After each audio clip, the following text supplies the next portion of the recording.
तो हेलो बच्चों, स्वागत है आपका हमारी नई वीडियो में। आज अपन करेंगे चैप्टर नंबर 5 के अंदर जो सेल जो है किससे मिलकर बनी हुई थी, वो टॉपिक चल रहा था। What are the components made up of cell या what are the cell made up of, हैं वो चल रहा था अपना। जो वो है पूरा हो चुका है अपना। उसके बाद में अपना आता है कि सेल के अंदर अपन ने देखा था कि बहुत सारे कंपोनेंट होते हैं। उनमें से पहला था प्लाज्मा मेम्ब्रेन, जिसके बारे में अपन ने उस वीडियो के अंदर पढ़ लिया था। प्लाज्मा मेम्ब्रेन को अपन ने टोटली सॉल्व कर लिया था। देन अपन अब पढ़ने वाले हैं कि जो प्लाज्मा मेम्ब्रेन के बाद वाले कंपोनेंट है सेल के अंदर, वो कौन कौन है। तो देखो, सबसे पहले आज टुडे टॉपिक रहने वाला है अपना, आज का टॉपिक रहने वाला है जैसे कि आप सब देख सकते हो, सेल मेम्ब्रेन। सबसे पहले अपन पढ़ेंगे सेल मेम्ब्रेन के बारे में कि सेल मेम्ब्रेन क्या होती है, न्यूक्लियस सेल के अंदर क्या होता है। लिविंग ऑर्गेनिज्म के अंदर न्यूक्लियस नहीं पाया जाता, लिविंग ऑर्गेनिज्म की सेल के अंदर न्यूक्लियस नहीं पाया जाता। एनिमल सेल के अंदर न्यूक्लियस पाया जाता है, बैक्टीरिया सेल के अंदर न्यूक्लियस पाया जाता है। तो अब उन सेलों की बात करेंगे अपन आज। साइटोप्लाज्म के बारे में पढ़ेंगे। साइटोप्लाज्म क्या होता है। साइटोप्लाज्म आप कह सकते हो एक स्टोर रूम ऑफ और सेल ऑर्गेनेल्स कह सकते हो, ठीक है, उसके बारे में पढ़ेंगे। और साइटोप्लाज्म के बाद में अपन, आपको दिख रहा है कि डीएनए कोई टॉपिक नहीं है, लेकिन डीएनए जो है वो साइटोप्लाज्म के अंदर एक फैक्टर है जो बहुत ज़्यादा इंपॉर्टेंट अपनी बेसिक लाइफ के लिए। अपन को पता है कि अपने अंदर जो हेरिडिटी आई है, अपने पेरेंट्स से जो अपने हेरिडिटीज आई है, अपने जो काले बाल हैं, अपने पेरेंट्स के काले बाल हैं, उनकी हाइट कैसी है, अपनी हाइट कैसी है, तो उनकी जो हेरिडिटी आई है वो सब डीएनए से आई है। तो उस डीएनए के बारे में भी अपन बहुत सारी डिस्कस करेंगे, ठीक है। अपन जानते हैं कि अपना डीएनए अपने पेरेंट्स और उनके फोर फादर्स से भी मैच करता है। तो ये डीएनए जो है बहुत काम की चीज़ है, जो अपन साइटोप्लाज्म के अंदर पढ़ेंगे, ठीक है। तो आप हमारे साथ बने रहिए और चैनल को सब्सक्राइब कर लीजिए अभी तक नहीं किया है आपने तो, और लाइक कर देना वीडियो को, ठीक है। आगे चलते हैं। सबसे पहले पढ़ते हैं सेल मेम्ब्रेन या फिर सेल वॉल किसे कहते हैं, ठीक है। तो सेल वॉल देखिए, आपने प्लांट के आगे का स्ट्रक्चर देखा है आपने, वो जो आपका बुड़ी बुड़ी टाइप का होता है, ब्राउन कलर का स्ट्रक्चर, तो वो होती है सेल वॉल।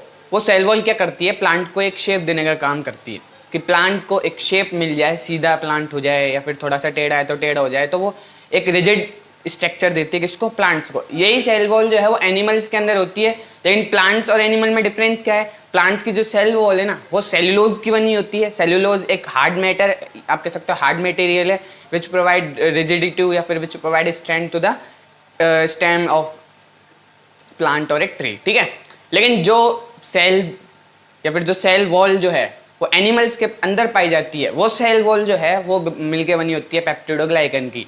अलग अलग सेल वॉल अलग अलग चीज़ की मिलकर बनी होती है, क्योंकि जो एनिमल्स है, जो बैक्टीरिया है, जो फंगीज है, उनको क्या नहीं चाहिए, एक रिजिड अपना स्ट्रक्चर नहीं चाहिए ना। उनका स्ट्रक्चर जो फ्लेक्सिबल होता है, जैसे अमीबा बहुत ज़्यादा फ्लेक्सिबल है, तो उसी तरीके से सबकी अलग अलग सेल वॉल होती है, वो अलग अलग कंपोनेंट से मिलकर बनी होती है, ठीक है। तो सेल वॉल के बारे में पढ़ते हैं। Cell have another rigid outer covering called cell wall. Cell के अंदर एक और आउटर कवरिंग होती है, सेल की बाहर, अंदर की जो न्यूक्लियस उसके बाहर और एक कवरिंग होती है जिसको सेल वॉल कहा जाता है। वो बहुत रिजिड होती है, ठीक है। पहले पढ़ा था प्लाज्मा मेम्ब्रेन। तो प्लाज्मा मेम्ब्रेन क्या नहीं होती है, आप कह सकते हो प्लाज्मा मेम्ब्रेन फ्लेक्सिबल होती है, जो अपन पहले पढ़ा था अपन ने। लेकिन जो सेल वॉल है वो रिजिड होती है। और सेल वॉल किससे मिलकर बनी होती है, the cell wall is mainly compose of cellulose. जो सेल वॉल है वो किससे मिलकर बनी होती है, अधिकतर सेल्यूलोज से मिलकर बनी होती है। Cellulose is complex substance and provide structural strength to the plants. जो सेल्यूलोज है वो एक, आप कह सकते हो बहुत ज़्यादा कैसा सब्सटेंस है, कॉम्प्लेक्स सब्सटेंस आप कह सकते हो, बहुत ज़्यादा आप कह सकते हो कि बहुत ज़्यादा वो कॉम्प्लेक्सिटी से बना हुआ है, और वो स्ट्रेंथ प्रोवाइड करने का काम आता है प्लांट्स के। तो इसलिए जो प्लांट्स की सेल वॉल होती है वो सेल्यूलोज की मिलकर बनी होती है, ठीक है। When a living organism cell loses water through the osmosis they can shrinkage या फिर कॉन्ट्रैक्ट, है ना, यही होता है ना। जब एक लिविंग सेल ऑस्मोसिस के द्वारा वाटर को छोड़ती है तो क्या होता है, सेल जो है वो श्रिंक हो जाती है। आपने देखा था हाइपोटोनिक कंडीशन नहीं थी, ये हाइपरटोनिक कंडीशन है, ये हाइपरटोनिक सॉल्यूशन है, जिसके अंदर भारी एटमॉस्फेयर के अंदर वाटर की कमी है, लेकिन सेल के अंदर वाटर क्या है, इफिशियंट मात्रा में और ज़्यादा है। तो हाई आप कह सकते हो कंसंट्रेशन से लो कंसंट्रेशन में वाटर फ्लो होगा, तो सेल से वाटर बाहर जाएगा, तो सेल कैसे हो जाएगी, श्रिंक हो जाएगी। तो वही काम क्या करती है, प्लांट की सेल वॉल करती है, ठीक है। वही प्लांट की सेल वॉल यही काम करती है कि ज़्यादा पानी अगर प्लांट के अंदर है तो उसको बाहर निकालने का काम, ठीक है। तो उस चीज़ को अपन कहते हैं प्लाज्मोलाइसिस। उसी चीज़ को क्या कहते हैं अपन? प्लाज्मोलाइसिस कहते हैं। तो आपको एक नई टर्म सीखने को मिली होगी, प्लाज्मोलाइसिस। तो प्लाज्मोलाइसिस क्या है? जब प्लांट अपने पानी को बाहर निकालता है थ्रू ऑस्मोसिस, अपनी सेल वॉल के द्वारा, प्लाज्मा मेम्ब्रेन के द्वारा, जब वो अपने वाटर को बाहर निकालता है तो क्या होता है? श्रिंकेज होता है उसके अंदर, वो क्या हो जाती है? श्रिंक हो जाती है उसकी सेल। तो वही क्या होता है? प्लाज्मोलाइसिस कहलाता है उसकी वाटर का। तो आप देख सकते हो कि यहाँ पर एक प्लांट सेल दे रखी है जिसके अंदर आप देख सकते हो H2O जो है ब्लू कलर में भरा हुआ है, और बाहरी इन्वायरमेंट में H2O की कमी है क्योंकि प्लांट के एटमॉस्फेयर में आप जानते हो ऑक्सीजन है, वाटर उड़ता तो है नहीं ना, तो वाटर की कमी है अपने। तो आप देख सकते हो कि प्लांट के अंदर प्रेशर ज़्यादा है, बाहरी एटमॉस्फेयर में प्रेशर कम है, तो हाई प्रेशर से लो प्रेशर की तरफ क्या होगा? वाटर मूव करेगा through cell wall by osmosis. ठीक है, वाटर का लेन देन ऑस्मोसिस कहलाता है। तो वाटर आउट हो जाएगा और सेल के वजह से। तो ये अपन को समझाना चाह रहा है। तो सेल वॉल अपना हो गया। सेल वॉल में अपन और चीज पढ़ते हैं कि सिर्फ और सिर्फ लिविंग सेल्स ही क्या कर सकती है? ऑस्मोसिस कर सकती है, और नॉन लिविंग सेल्स ऑस्मोसिस नहीं कर सकती है। तो सब जानते हैं। देखो पहला पॉइंट एक है, only living cells get water through osmosis but not living can not absorb water through the osmosis. ठीक है, यही कह रहा है कि ऑस्मोसिस जो है वो जो नॉन लिविंग है वो नहीं कर सकती। सिर्फ लिविंग जो थिंग्स है, लिविंग जो एनिमल्स है, लिविंग जो बैक्टीरिया है, फंगी है, इंसान है, इंसान ऑस्मोसिस से वाटर नहीं लेते हैं, लेकिन इंसान के अंदर जो बॉडी है वो ऑस्मोसिस करती है। वो बाहर तो नहीं निकालती लेकिन अंदर लेन देन होता है वाटर का। आप पढ़ोगे यूरिया के अंदर आपका जो टॉयलेट बनता है वो इसी प्रोसेस से बनता है, डिफ्यूजन के कारण। आप देखना उसको, जब आप अपना जो चैप्टर पढ़ोगे आप ह्यूमन वाला, तो आप देखना उसको। ठीक है, तो देखो cell wall permits the cell of the plant. जो सेल वॉल है वो परमिट करती है प्लांट की सेल को, फंगी को, बैक्टीरिया को to withstand very dilute extreme mediate without bursting. जो सेल वॉल है वो एक बैक्टीरिया, फंगी, एनिमल, प्लांट जिसकी भी सेल वॉल है वो लिविंग, अपनी ह्यूमंस की तो नहीं हो सकती, ह्यूमंस के अंदर सेल वॉल पाई नहीं जाती है। ठीक है, तो ह्यूमंस के अंदर सेल वॉल नहीं पाई जाती क्योंकि ह्यूमन की बॉडी फ्लेक्सिबल होती है और सेल वॉल जो है वो अधिकतर सेलुलोज की मिलकर बनी होती है, तो अपन को रिजिडिटी नहीं चाहिए। ठीक है, तो ह्यूमंस के अंदर सेल वॉल नहीं होती है। ठीक है, अब जो सेल्यूलोज होती है जिनके अंदर, जैसे बैक्टीरिया, फंगी, इनके अंदर छोटे छोटे प्रोकैरियोट्स जो अपने एनिमल्स हैं, उनके अंदर जब सेल वॉल होती है तो सेल वॉल जो है ना वो अधिकतर काम करती है कि बैक्टीरियाज को हाइपोटोनिक सॉल्यूशंस के अंदर रह सके। वो देखो आपको दिख रहा है कि हाइपोटोनिक सॉल्यूशंस कौन से होते हैं, वो अपन कल पढ़ चुके हैं, जिनके अंदर भारी इन्वायरमेंट में वाटर ज़्यादा होता है और सेल के अंदर वाटर कम होता है। तो क्या होता है, वाटर हाई कंसंट्रेशन से लो कंसंट्रेशन में भागता है, तो वाटर क्या होता है, सेल के अंदर जाता है। ठीक है, तो वो होता है हाइपोटोनिक सॉल्यूशन। तो उनके अंदर जो है सेल वॉल उस वाटर को अंदर नहीं जाने देती है, इसलिए जो सेल वॉल है वो एक्सट्रीम कंडीशंस में भी बैक्टीरिया, फंगी जैसे जो एनिमल्स है, जो आप कह सकते हो प्रोकैरियोट्स है, उनको पानी के अंदर बचाए रखती है। नहीं तो ऐसा होता है ना कि फंगी जो है फूल के ब्रस्ट हो जाती, फट जाती, तो वो एक ऐसा पॉइंट आता है फूलने के बाद में वो फट जाती क्योंकि उसकी स्ट्रेंथ नहीं रह पाती ना। लेकिन सेल वॉल क्या करती है, उसको परमिट कर देती है, उसको रोक देती है एक तरीके से कि तुम भाई साहब पानी अंदर नहीं जा सकते और बैक्टीरिया हमारा इसी पानी में रहेगा। तो एक तरीके से वो काम करती है, बॉडी गार्ड का काम करती है, आप कह सकते हो। तो सेल वॉल वो जो है वो अपनी आप खत्म हो गई है। उसके बाद में चालू करते हैं अपना नेक्स्ट टॉपिक, न्यूक्लियस। अगर आपने अभी तक हमारी वीडियो को लाइक नहीं किया है तो प्लीज़ सब्सक्राइब कर लीजिए और लाइक कर दीजिए वीडियो को, क्योंकि बहुत मेहनत लगती है एक स्लाइड बनाने के। तो प्लीज़ सब्सक्राइब कर लीजिए और चैनल को लाइक कर देना वीडियो को। देखो न्यूक्लियस के अंदर पढ़ते हैं कि न्यूक्लियस जो है वो डबल आउटरमोस्ट कवरिंग है, उसको न्यूक्लियर मेम्ब्रेन कहते हैं। मतलब न्यूक्लियस के आसपास भी एक कवरिंग है। क्यों है? क्योंकि न्यूक्लियस का जो मटेरियल है वो बाहर ना जा पाए, वो एक तरीके से सेफ रहे, उसके लिए उसके आसपास भी एक कवरिंग है जो भी डबल लेयर, वो क्या कहलाती है, न्यूक्लियर मेम्ब्रेन कहलाती है। If you understand then like my video. ठीक है, देखो न्यूक्लियस, देखो इस पहले पॉइंट में पढ़ सकते हो, nucleus is double layered covering called nuclear membrane. ठीक है, सेकंड पॉइंट क्या लिख रहा है, द न्यूक्लियस हैव, इसको हैव कर लेना। ठीक है, ये मैंने थोड़ा प्रिंट होने पे गलत हो गया है, हैव कर लेना। Chromosome rod like structures, nucleus के आसपास या न्यूक्लियस के अंदर ही, सॉरी, न्यूक्लियस के अंदर क्या होते हैं, क्रोमोसोम होते हैं। वो कैसे स्ट्रक्चर होते हैं, रॉड लाइक स्ट्रक्चर्स होती है। रॉड लाइक स्ट्रक्चर्स एक्स के रूप में होती है। वो किसके अंदर होती है, न्यूक्लियस के अंदर होती है। जो क्रोमोसोम है उसको अपन डीपली पढ़ेंगे, टेंशन मत करो, बिल्कुल चिल बैठे रहो। ठीक है,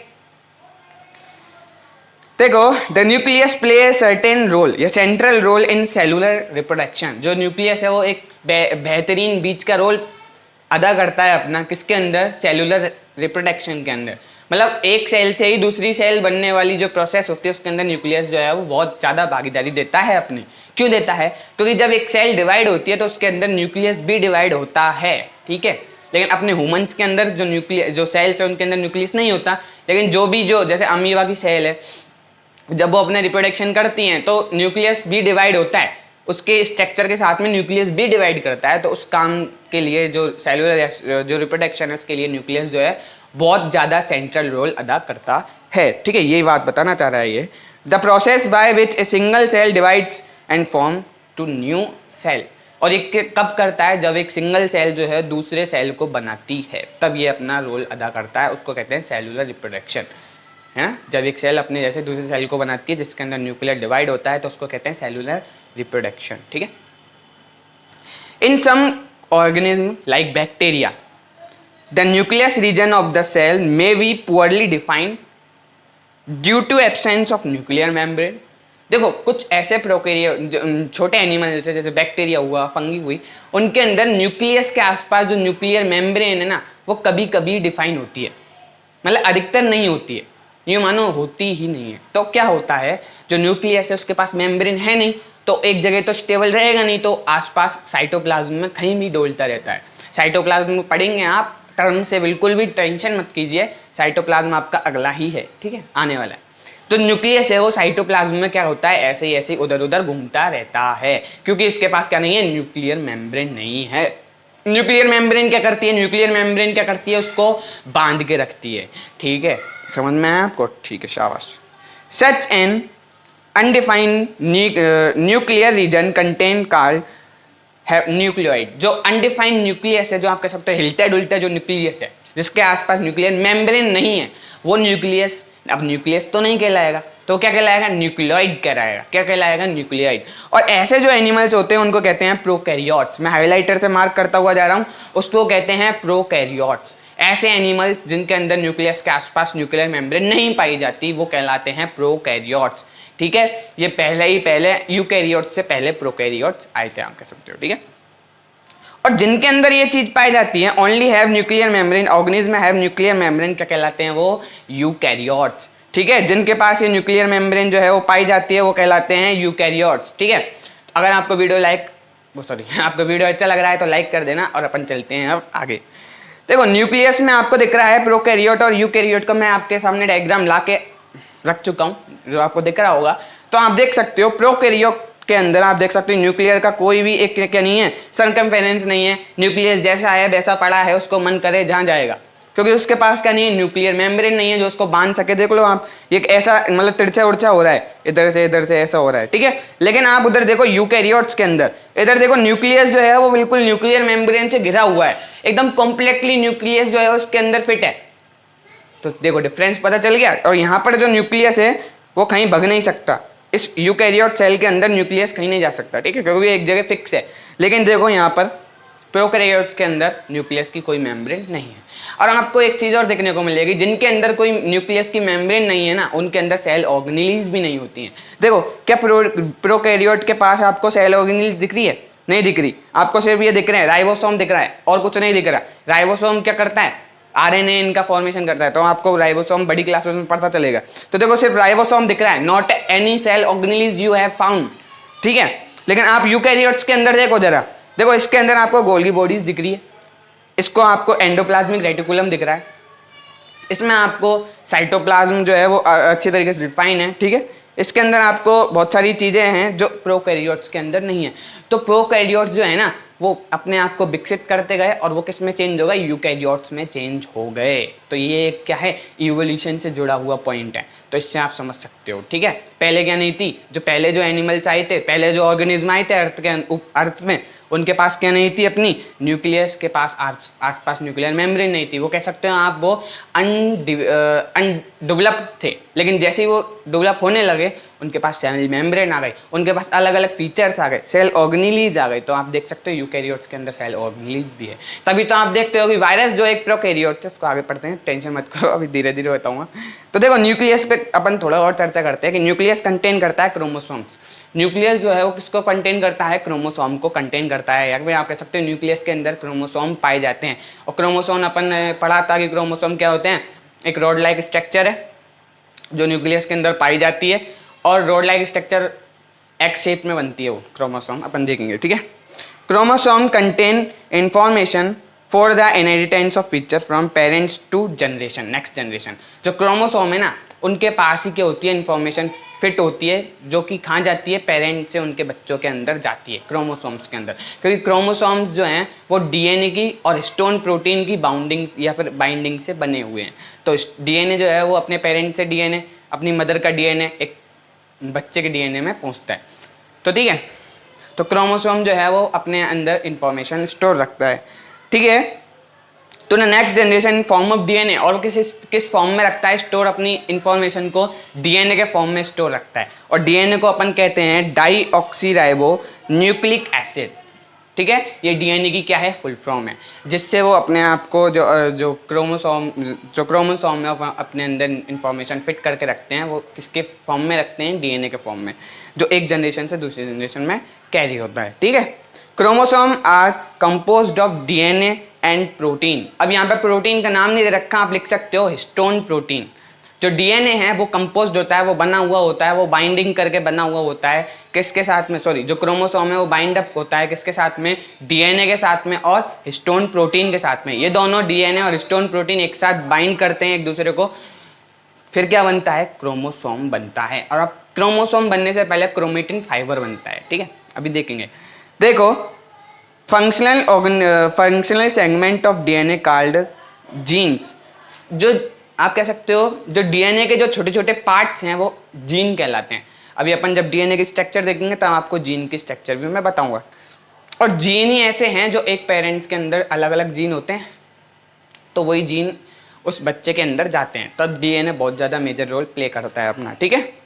DNA present as a part of chromatin material. जो डीएनए है आप कह सकते हो एक क्रोमेटिन मटेरियल का ही पार्ट है। अब क्रोमेटिन मटेरियल क्या है, ये क्रोमेटिन मटेरियल क्या है वो अपन आगे पढ़ेंगे, क्रोमेटिन मटेरियल को भी पढ़ेंगे, ठीक है।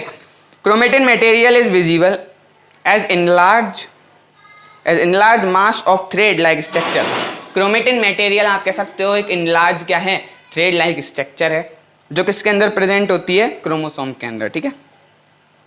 Whenever the cell is about to divide, जब सेल डिवाइड होने वाली होती है तो ये किस में चेंज हो जाता है, क्रोमोसोम के अंदर चेंज हो जाता है। मतलब एक खुला प्रेजेंट होता है, एक तरीके से थ्रेड लाइक स्ट्रक्चर है, लेकिन जैसे ही सेल डिवाइड करेगी उससे पहले ये किस में चेंज हो जाएगा, क्रोमोसोम में चेंज हो जाएगा। और जब भी तो पिता के क्रोमोसोम और माता के क्रोमोसोम आधे आधे होकर एक बच्चे के क्रोमोसोम को बनाते हैं, ठीक है। 46 क्रोमोसोम अपने अंदर होते हैं ह्यूमंस के अंदर, एक बेबी के अंदर, जो आपको 23 पिता से मिलते हैं, 23 फादर से मिलते हैं, ठीक है। तो आप देखो यहाँ पर देख सकते हो क्रोमोसोम दिख रहा है आपको एक्स शेप में, और जो क्रोमोसोम आप कह सकते हो एक स्वेटर की तरह है, और स्वेटर से आप एक धागा निकालते हो ना, तो वो धागा आप मान सकते हो कि कौन है, क्रोमेटिन फाइबर, क्रोमेटिन मटेरियल, वो क्या है, एक धागा है।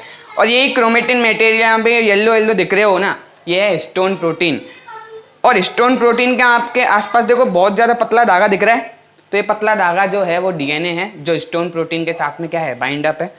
और आप देख सकते हो कि यहाँ पर डीएनए का लार्ज व्यू है, जिसके अंदर डीएनए दो आप कह सकते हो सेगमेंट्स में बता है, 2 सेगमेंट से मिलकर एक डीएनए बनता है। और आप देख सकते हो कि यहाँ पर जब ये आप कहते हो बल खा रहा है, तो ये जो छोटा छोटा जो बल खा रहा है यही जीन है, ठीक है, यही जीन है। तो देखो आप कह सकते हो कि डीएनए के जो छोटे छोटे सेगमेंट्स है वो जीन है, और जो आप कह सकते हो क्रोमेटिन मटेरियल जो है वो डीएनए और हिस्टोन प्रोटीन का बाइंड अप है। और आप कह सकते हो जो क्रोमोसोम है वो क्रोमेटिन मटेरियल से बना हुआ है। और आप टोटली ये कह सकते हो कि जो क्रोमोसोम है वो डीएनए की बाइंडिंग से बना हुआ है। तो आप कह सकते हो कि जो क्रोमोसोम है वो डीएनए से ही बना हुआ है, ठीक है। समझ में आया, नहीं समझ में आया? देखो क्रोमोसोम जो है उसके एक थ्रेड को ले लो, वो क्या है, क्रोमेटिन मटेरियल। वो क्रोमेटिन मटेरियल बना हुआ है हिस्टोन प्रोटीन प्लस डीएनए, दोनों से बना हुआ है। डीएनए के छोटे छोटे सेगमेंट्स क्या कहलाते हैं, जीन कहलाते हैं। तो आप कह सकते हो जो क्रोमोसोम है वो जीन या फिर आप डीएनए से मिलकर बना हुआ होता है। क्रोमेटिन मटेरियल के अंदर ही डीएनए पाया जाता है, ठीक है, और क्रोमेटिन मटेरियल क्रोमोसोम को फॉर्म करता है। थर्ड अपना टॉपिक या फिर फोर्थ टॉपिक जो है आज की वीडियो का वो है साइटोप्लाज्म। साइटोप्लाज्म के बारे में देखते हैं। The large region of the each of the cell enclosed by the cell membrane called cytoplasm. एक बड़ा रीजन, एक बड़ा सरकमफेरेंस जो कि सेल मेम्ब्रेन के द्वारा इनक्लोज्ड कर लिया जाता है, बांध दिया जाता है, वो क्या है? साइटोप्लाज्म। जैसे सेल मेम्ब्रेन देखो, मैं आपको दिखाता हूँ कि ये दिख रहा है आपको, एक मिनट, ये देखो यहाँ पर आपको ये प्लाज्मा मेम्ब्रेन दिख रही है, इसके आसपास आपको सेल मेम्ब्रेन दिख रही है अंदर की, ये जो छोटी छोटी, ये देखो ये वाली, ये सेल मेम्ब्रेन दिख रही है आपको। इसके अंदर आपको दिख रहा है येलो, ये ग्रीन ग्रीन दिख रहा है, ग्रीन ग्रीन, देखो इधर ये ग्रीन ग्रीन दिख रहा है आपको। तो एक ग्रीन जो है ना, यही साइटोप्लाज्म है, यही खाली जो स्ट्रक्चर है वो फ्लूइड स्ट्रक्चर साइटोप्लाज्म है, जिसके अंदर Golgi bodies, endoplasmic reticulum, nucleus जो है वो तैरते रहते हैं। तो आप कह सकते हो the fluid structure enclosed by cell membrane called cytoplasm. ठीक है, देखो देखो जा, देखो द साइटोप्लाज्म में fluid content inside the plasma membrane. तो साइटोप्लाज्म वो फ्लूइड कंटेंट है किसके अंदर? प्लाज्मा मेम्ब्रेन के अंदर। ठीक है, it contain many special cell organelles, ये बहुत सारी सेल ऑर्गेनेलीज को भी कंटेन करता है। आपको पता है ना, साइटोप्लाज्म में अभी दिखाया था पिक्चर में कि बहुत सारी Golgi apparatus, endoplasmic reticulum, nucleus जो है वगैरह वगैरह जो है पड़ी हुई है। तो बहुत सारा एक स्टोर करके रखता है सेल ऑर्गेनेलीज को, स्पेशल सेल ऑर्गेनेलीज को, आपको स्टोर रूम कह सकते हो सेल का। ठीक है, मैं बता रहा हूँ, कोई नहीं बता रहा। Each of these cell organelles perform a specific function. और आपको पता है कि एक सेल जो है सेल ऑर्गेनेलीज से मिलकर बनी होती है, और सेल ऑर्गेनेलीज जो है वो अपना अपना स्पेसिफिक वर्क करती है। आप पढ़ोगे राइबोसोम क्या वर्क करता है, लाइसोसोम क्या वर्क करता है, एंडोप्लाज्मिक रेटिकुलम क्या वर्क करता है, जो अगली वीडियो में आने वाला है। तो आप हमारे चैनल को सब्सक्राइब कर लीजिए, अगली वीडियो आएगी तब आपको वो मिल जाएगी। ठीक है, सेल, एक minute, cell organelles are enclosed by membrane. Cell organelles जो है वो किसके द्वारा इनक्लोज कर ली जाती है? किसके अंदर होती है? सेल मेम्ब्रेन से घिरी हुई होती है। क्योंकि आपको पता है साइटोप्लाज्म जो है उसके बाहर पहले सेल मेम्ब्रेन है, उसके बाद में प्लाज्मा मेम्ब्रेन है। ठीक है, दिन पढ़ते हैं in prokaryotes beside the absence of defined nucleus. क्योंकि आपको पता है प्रोकैरियोट्स के अंदर न्यूक्लियस के आसपास कोई न्यूक्लियर मेम्ब्रेन नहीं होती, पता है ना, बस। ठीक है, क्योंकि उनके पास कोई क्या नहीं होता? न्यूक्लियर रीजन नहीं होता। The membrane bound cell organelles are absent. और जो सेल ऑर्गेनेलीज है जिसने मेम्ब्रेन को घेर कर रख रखा है वो क्या होती है? एब्सेंट होती है। न्यूक्लियर मेम्ब्रेन क्या होती है? एब्सेंट होती है। But in eukaryotes have the cell membrane as well as membrane enclosed cell organelles. देखो प्रोकैरियोट्स के अंदर सेल मेम्ब्रेन नहीं होती, न्यूक्लियर मेम्ब्रेन नहीं होती, कह सकते हो सेल मेम्ब्रेन होती है, न्यूक्लियर मेम्ब्रेन नहीं होती। तो आप कह सकते हो उसके पास जो सेल ऑर्गेनेलीज है वो भी नहीं होते। लेकिन यूकैरियोट्स के अंदर सेल मेम्ब्रेन होती है, और क्या होते हैं? अपना न्यूक्लियर मेम्ब्रेन होती है, जिससे क्या है उसके पास सेल ऑर्गेनेलीज भी हैं।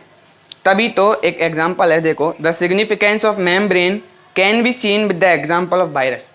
आप वायरस का एक एग्जांपल ले सकते हो जिसके अंदर सेल मेम्ब्रेन नहीं है। हाँ, जिसके अंदर क्या नहीं है? मेम्ब्रेन नहीं है, जिसके अंदर आपको न्यूक्लियर मेम्ब्रेन जो है दिखेगी नहीं। किसके अंदर? वायरस के अंदर। Lack any membrane hence do not show characteristics. क्योंकि उसके पास कोई मेम्ब्रेन नहीं है तो अपनी जो कैरेक्टरिस्टिक है, जो अपनी जो उसके जो बिहेवियर है वो शो नहीं कर सकता of life until they can enter a living body और ए होस्ट। जब तक कि वो एक लिविंग बॉडी और होस्ट के अंदर नहीं चला जाए वो अपनी जो स्पेसिफिक फंक्शन है उसको शो नहीं कर सकता। क्योंकि उसके पास क्या नहीं है? न्यूक्लियर मेम्ब्रेन नहीं है, सेल मेम्ब्रेन नहीं है, तो कुछ नहीं कर सकता। सिर्फ उसके पास न्यूक्लियस है और क्या है? राइबोसोम है। तो जो राइबोसोम और न्यूक्लियस है वो किसको? अपनी जो होस्ट की बॉडी है, जो ह्यूमन बॉडी है, उसको क्या कर लेते हैं? कंट्रोल कर लेते हैं, तब वो अपना फंक्शन, स्पेसिफिक फंक्शन चालू करते हैं। ठीक है, सेल में मशीनरी जो है अपनी ह्यूमन बॉडी की, उसको वो कंट्रोल कर लेते हैं। कौन? वायरस। क्योंकि उनके पास क्या पाया जाता है? न्यूक्लियस पाया जाता है, न्यूक्लियर मेम्ब्रेन नहीं पाई जाती। तो जितना भी आपने पढ़ा है इस डायग्राम में आपको दिख रहा होगा कि प्लाज्मा मेम्ब्रेन जो है सबसे बाहरी आउटरमोस्ट कवरिंग है। उसके बाद में आपको देखने को मिल रहा है कि आपको साइटोप्लाज्म जो है उसके अंदर गोल्गी बॉडी, लाइसोसोम, राइबोसोम जो है अंदर पड़ी हुई है न्यूक्लियस के अंदर, न्यूक्लियस। और न्यूक्लियस के अंदर क्रोमोसोम को आपने पढ़ा है, उसके अंदर डीएनए को पढ़ा है। तो आप कह सकते हो डीएनए और न्यूक्लियस क्या है? साइटोप्लाज्म के अंदर पड़े रहते हैं। उसके बाद में आपने न्यूक्लियस को पढ़ लिया है। अब बात आएगी कि जो सेल ऑर्गेनेलीज साइटोप्लाज्म के अंदर पड़ी रहती है, जैसे कि लाइबोसोम, लाइसोसोम है ना, ये जो पड़ी रहती है गोल्गी बॉडी, एंडोप्लाज्मिक रेटिकुलम, इनको अपन अगली वीडियो में कवर करेंगे। तो अगली वीडियो के टॉपिक जो है वो होने वाले हैं सेल ऑर्गेनेलीज। ठीक है, उसके अंदर अपन पढ़ेंगे एंडोप्लाज्मिक रेटिकुलम के बारे में, गोल्गी अपरेचस के बारे में, लाइसोसोम के बारे में, माइटोकॉन्ड्रिया के बारे में, प्लास्टिड्स के बारे में और वैक्यूल्स के बारे में। तो इनके बारे में अपन कल के लेक्चर में पढ़ेंगे। अगर आप अभी तक हमारी वीडियो देख रहे हो तो देन प्लीज़ चैनल को सब्सक्राइब कर लीजिए और हमारे जो इस वीडियो है उसको लाइक करके जरूर जाना और कमेंट लिखना कि कैसे आपको वीडियो अच्छी लगी है। Then thank you for watching this video, share, subscribe and like.